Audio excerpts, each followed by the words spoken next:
Kureng? Nandiyan ka ba? Tara doon kay Madam Ibyang. Nag-chat siya sa akin o pinapapunta tayo doon. Ano bang gagawin natin doon? Nakakainip kasi doon. Teka na nga, tapusin ko muna to. At si Islawin, hihilo. Hindi. Sandali lang yun. May sasabihin lang siguro. Tara na nga. Wala ka bang dalang payong dyan? Wala. Yung payong mo na lang. Wala akong load. Oh, sandali. Sarado na kaya si Simang? Oo, sarado na yun. Halika na. Kainit-init naman. Patawag naman siya ng patawag. Ano naman tong si Madam naman? Hindi pa ako kumakain. Anong oras na Ayun na pa ako dito. Damo ng damo. Tignan ko nga kung anong oras na. Nagugutom na ako. Hindi naman na siya magtawag na kakain. Hoy, hindi ka pa ba tapos dyan? Antabayanan mo yung dalawa, pupunta dito si Biba at Kureng. Punta muna ako dun sa kubo ha. Tapos maghatid ka ng merienda doon pag nandyan na sila. Around naman pala dito. Ano ba naman yan? Utos naman ng utos to. Ako na inis dyan. Tignan mo, lalayas na ako dito. Hindi po, Madam Ibyang. Sarado naman. Baka naman nakatulog yun. Hindi. Andyan daw yung katulong niya. Bago na naman? Oo, Oo, ayun siya. Nagdadamo doon. Uy, halika. Buksan mo tong gate. Isa pa tong mga BFF niyang to. Diyan si Madam? Oo, andun siya sa kubo. Nagpapahinga. Pasok kayo. Oo, pinapunta kasi kami Pagdadamuhin niya din kayo. Ayun si Madam. Tara. Madam, ba't pinatawag mo kami? Oo nga naman, kainit-init Kaya ako kayo pinatawag. Naiinip ako, wala akong katismisan.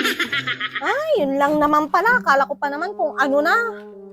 Oo nga, andyan naman yung kasama mo sa bahay. Hindi, dalawa kayo magchismisan. Walang alam yun eh. Polvo yun eh. Ang alam lang nun, bumalik. Grabe ka naman sa kasama mo. Madam, wala naman po palang laman yung rep. Puro yelo po yung andon. Bakit hindi mo tinignan sa pantry? Ay, tinignan ko madam, di ba nga, hindi pa tayo nag-grocery.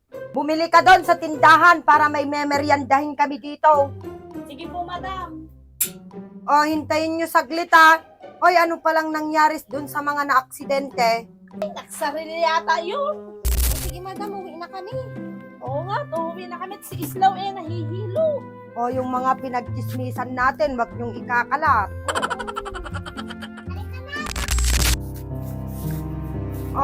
Kumain ka na? Oo, Madam, katatapos ko lang. Ay, kuhanan mo ako ng tubig, kainit. Sige po. Pating na naman yung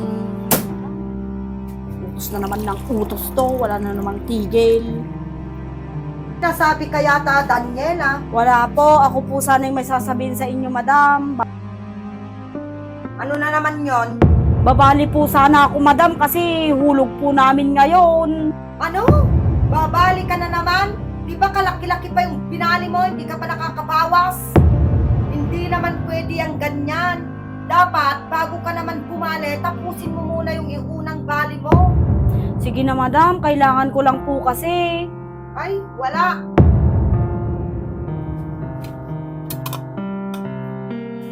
Timang, hindi mo ba napapansin si Daniela sa banda nyo? Hindi ko lang pinabali, hindi naman na bumalik. Andun lang naman siya sa baryo namin, patambay-tambay lang doon. Uy, alam mo, ang dami niyang kwento tungkol sa'yo. Ano yung mga kinikwento niya? Ay, masama daw yung ugali mo. Naku, siguro yung hindi ko siya pinabali. Alam mo si Mang, mabait akong tao. Pero nakadepende yung ugali ko kung paano ako itrato. Ikaw naman kasi, pero itong sasabihin ko, wag mong mamasamain ha. Sa kasungit-sungit mo naman daw kasi sa mga katulong mo. Dapat Ibyang, balanse lang kasi tao rin naman sila. Nasasaktan din yung damdamin nila pag may nasasabi kang hindi maganda. O tingnan mo yung mga anak mo. Lumalayo na din yung loob nila sa'yo. Tingnan mo, hindi ka na nila dinadalaw. Alam mo, Ibyang, pag namatay ka, kawawa ka. Hindi naman, busy lang yung mga anak ko.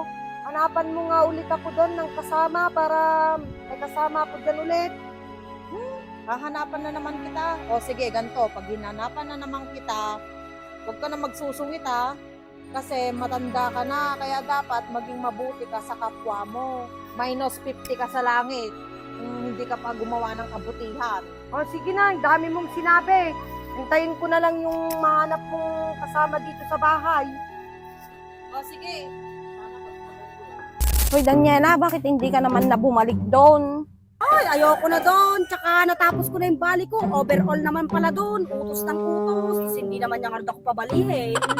Ganun talaga kagaan na nga ng trabaho mo dun, iniwan mo pa. Ay, kung gusto niyong dalawa, kayo na lang doon. Total BFF niyo naman. Sigurado magchat-chat yun mamaya. Pupunta tayo doon. Ayoko sabihin mo, masakit yung ulo ni Islaw. Ay, hindi naman pwedeng hindian natin siya. Doon tayo nakakahiram, di ba? Nakakahiya naman. Ay, basta sabihin mo na lang na nahihilo si Islaw. Ayoko, mag-uutos lang yun. Wala ka. Uy, Lele, last na to Kesa naman nakatambay ka, pagtiisan mo na yung magiging amo mo. Alam mo, sa una lang masungit yun, pero pag nakuha mo na yung loob niya, magiging mabait na rin siya sa'yo. Ayoko nga sana nang stay in. Gusto ko uwian. Oo, kaya ko namang tiisin yung ugali niya kahit masungit pa yan. Oo, utu-utuin mo lang. Madam Ibyang, ito nga po pala yung bago kong ipapasok sa inyo. Ay po, madam. Huwag kang mag-alala, kayang-kaya ko yung mga trabaho. Oo, madam, masipag to kahit payat. Sanay na sanay ito, madam, sa mga gawaing bahay. Nakikipagtanim pa nga to, mainit-init. Sige na lang, ha? Oo, madam, maiwan ko na po kayo. Sige si Mang, ingat ka ha. Salamat. Sige mo yan, ha? O, alika na, pasok ka na nga dito. I-check ko nga kung marunong din maglinis. Ay, nako, kaalikabok. Lele, alika nga rito.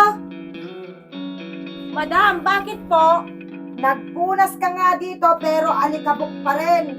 Ay, nakakahiya pag nakita ng mga kaaliga ko to. Ano ba tong mga pumapasok na katulong sa akin? Puro na lang hindi matino, puro palpak. Pasensya na po kayo, madam. Ulitin ko na lang po, umalis kayo dyan. Ne, bakit sumasagot ka na? Pabalang yung sagot mo. Sumasagot lang po, madam. Mas attitude ka pa yata sa akin ha. Ay, oo. Ayoko na dito. Ang arte-arte mo, kung gusto mo ikaw lang magpunas. Pangit-pangit naman ang bahay mo. Selan-selan mo.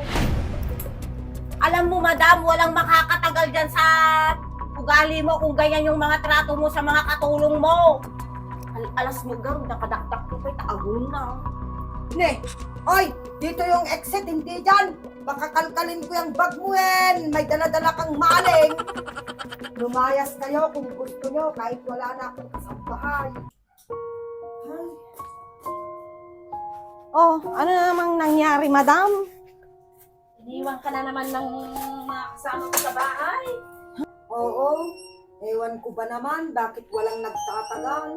Ikaw naman kasi, madam, makisama ka sa mga nagiging kasama mo sa bahay. Abay, mga tao din yun at napapagod. Alam mo, madam, sa hirap maghanap ng kasambahay ngayon, kahirap maghanap ng pagkakatiwalaan. Kaya kung alam mo pagkakatiwalaan yung tao, huwag mong inaabuso. Ikaw din, pagdating ng araw, ayaw na sa'yo ng mga tao. Ay, hayaan mo na yun. Ako na lang, kami na lang ang kasama mo dito sa bahay. Kaming maglalaba. Ay, oo, kayo na lang. Kasi kayo, napagtsatsagaan niyo yung ugali ko. Hindi ako pwede, madam. Si Islaw sinusumpong yung high blood niya. O sige nga Rod, si Biba na lang ang kasama ko rito. Hayaan mo, Biba, magiging mabait na ako. Ay, kahit mabait ka, tsaka masungit ka, sasagutin kita, alam mo naman ako. Ako lang ang meron ka. Hayaan mo na yan. Bukas, pupunta ako, maglalaba ako. O sige, salamat ha mga preni. Sige, uwi na kami. Babalik na lang ako bukas.